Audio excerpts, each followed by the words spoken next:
Hi Bonita Bay Club members, Payton Scarbrough here with another instructional tip for you this week.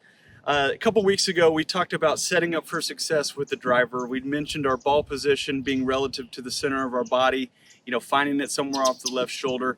And when we use our alignment rod and we can see our stance with the outsides of our shoulders to the insides of our feet, we're in a pretty good position. We talked about that. But I got to talk about part two now, and that's the sequencing of these elements, okay? We can be in such a good position. We know where the ball is. Everything feels great. We're balanced. Our core's engaged. We make a nice big turn. But what happens? We get up here. Everything feels great. I start my lower body swing. Club falls behind me. I have to flip. I hit the low left. I hit the high right. Or I get out ahead of it. I'll stand this way. Everything looks great. I get out ahead of it and I bump that hip and there goes my high right again. Or I get out ahead of it, my shoulders start turning, club works out and around, gets extremely steep. I got to cut across it. There's another high right or even a low left. So I was thinking, this is something that I really struggled with when I made the transition from baseball to golf. My entire life, get the hips out of the way, let the barrel drop down into the zone, throw the hands.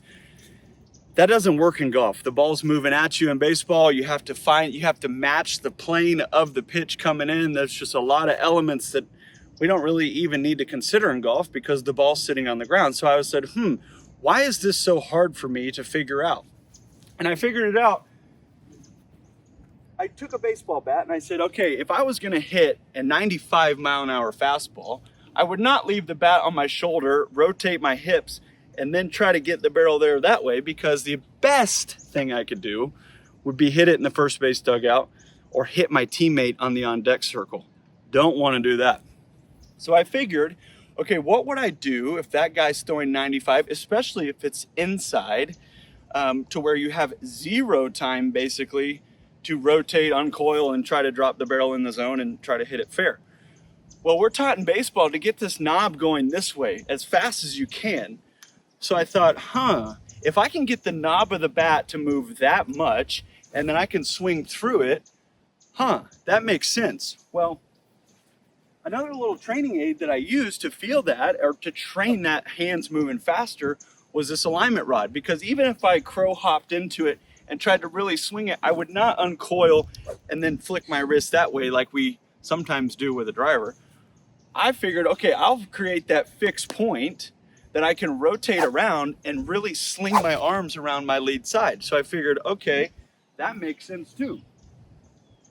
So what we've talked about here is hand speed. Hand speed is an essential element that we often overlook, especially with this driver. The club is longer, as opposed to a wedge being much shorter, where we can kind of cheat and kind of just get everything there together. But with the driver, we can't because it's so long. And so if you think about it in terms of a track meet, the guy that's on the inside lane versus the guy that's on the outside lane has a better chance to finish than the guy on the outside lane. So the point here is this belt buckle, let's say, or the center of my body has to move about 6 inches. As you can see, when I turn, that's about, it's not even that much. But these arms are moving, they're winding up, they're coiling around my upper body, and then they're coming back in front. So if the arms are moving about 6 feet and the belt buckle is moving about 6 inches, there's a gap there that we have to fill in order to get that club in the right spot at impact with zero or to little manipulation.